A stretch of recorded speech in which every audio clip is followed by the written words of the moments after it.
Hello, I'm Barry Fair. I am a client that comes to work here at St. Times Community Access Service. It's Tuesday, December the 4th. This video is about how to lift properly and how to keep your back and neck straight and to prevent workplace injuries and why you should prevent the workplace injuries from happening in the first place. Before I get into the story of looking after your back, every person, such as a DSP, which stands for Disability Support Worker, should always follow the correct procedure, whether they're doing personal care, loading in a van, or lifting heavy objects, such as a box that has a television set in it. And you must never lift a heavy box on your own and bend your knees if you are lifting a box. If you are unsure on how to lift, always get a second person and never assume that you are able to do the job yourself, because this is how workplace accidents happen in the Cerebral Palsy Alliance. And workplace accidents do happen. And I'll just explain to you briefly and quickly why they happen.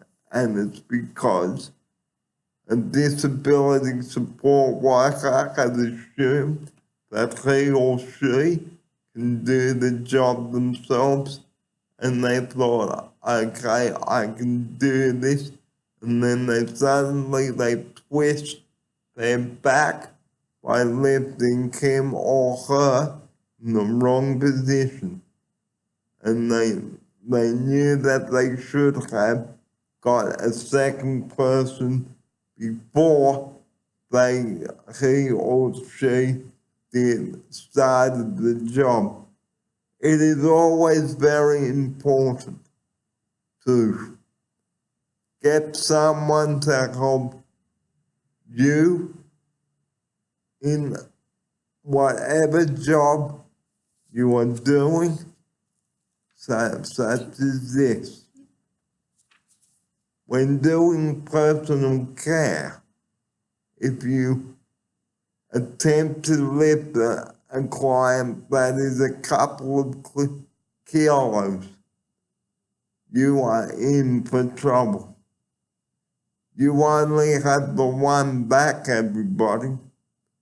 So for my safety and your safety, always get somebody to help you lift if you are doing manual handling. And even if you are hoisting the person, the same thing. Always don't assume that you are able to do the job yourself, because again, you could put yourself at risk as well as the client. And in the vans, always have someone to help you load and unload.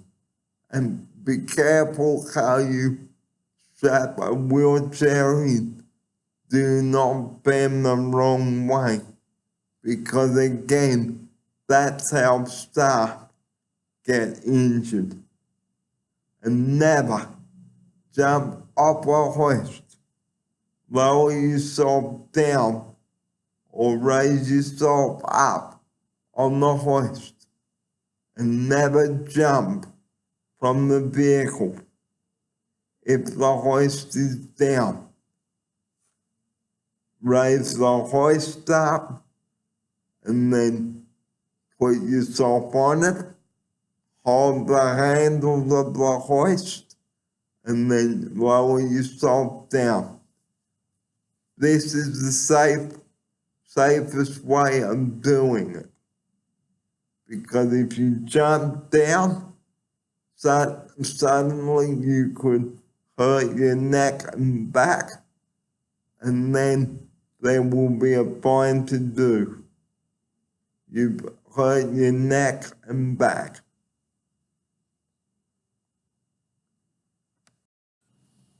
If you get injured at work, tell your site manager, go to the doctor, and recover at work. And always go to the doctor to get the all clear to return to work. If you have hurt your back, no staff are permitted to go on outings or do personal care. They are required to do drinks and feed the clients and nothing else. If you go back to work too quickly after you've injured your back, you are doing yourself more injury than recovery. And as I said at the start of this video, you have the one back, not two. So if something goes wrong at work and you damage a disc in your back, that's it. That is the end of the perfect career that you are about to embrace yourself in. And I, as a client at St. Ives Caves today, have the right to feel safe and make sure that I am lifted correctly.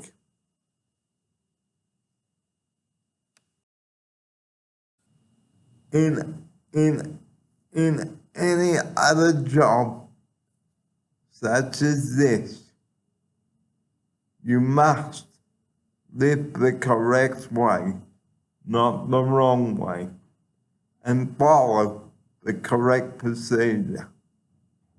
And don't assume you can do the job yourself.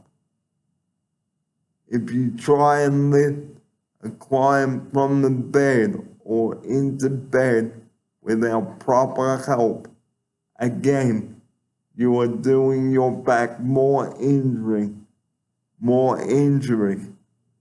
than you are then letting it heal.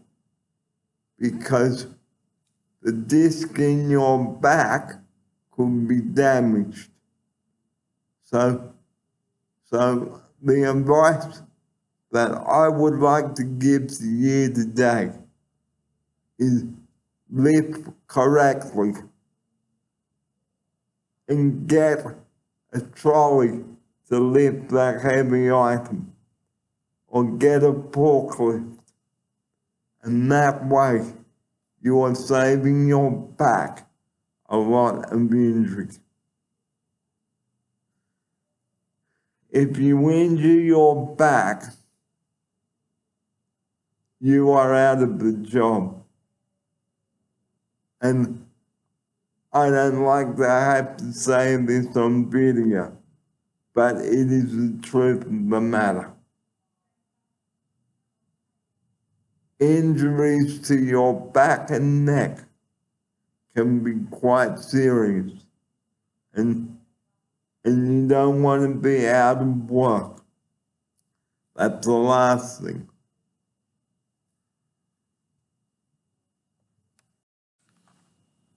Have you got a safe workplace to work in? Think about it.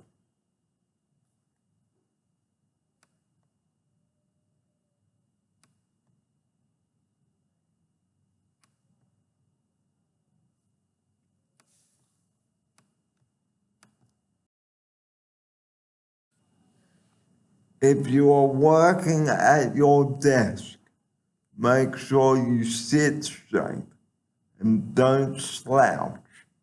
Make sure you are comfortable when sitting, because that's how you can hurt your back also. So the thing that I would like to bring up is don't sit for long periods of time at your desk, because you can get a very sore back and neck. Extremely sore back and neck.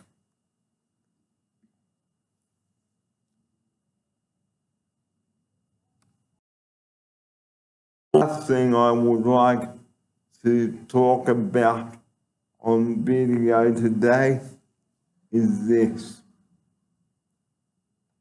I think I will get my offside to read this. Hot tips. So hot tips for your back and neck.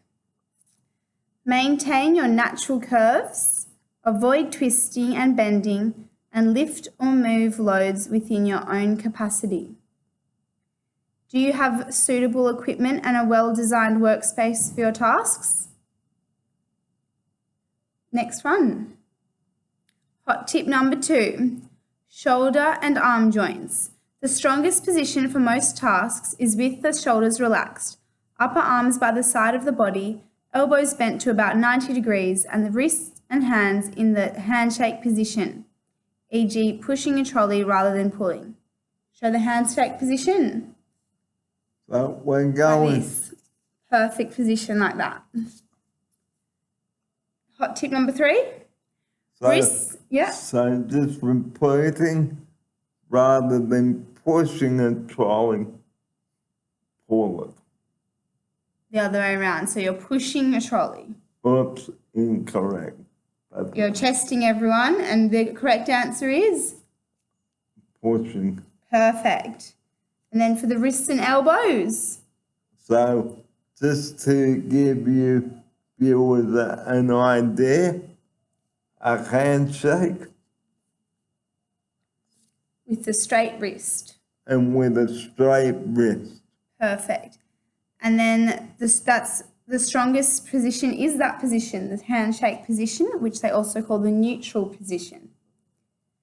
And you have to avoid rapid or forceful bending of the wrist, as this can cause tennis elbow. Okay. And that's that. So Yeah. with your wrist, you must not do the job in an incorrect way, because you could injure your wrist and tennis elbow.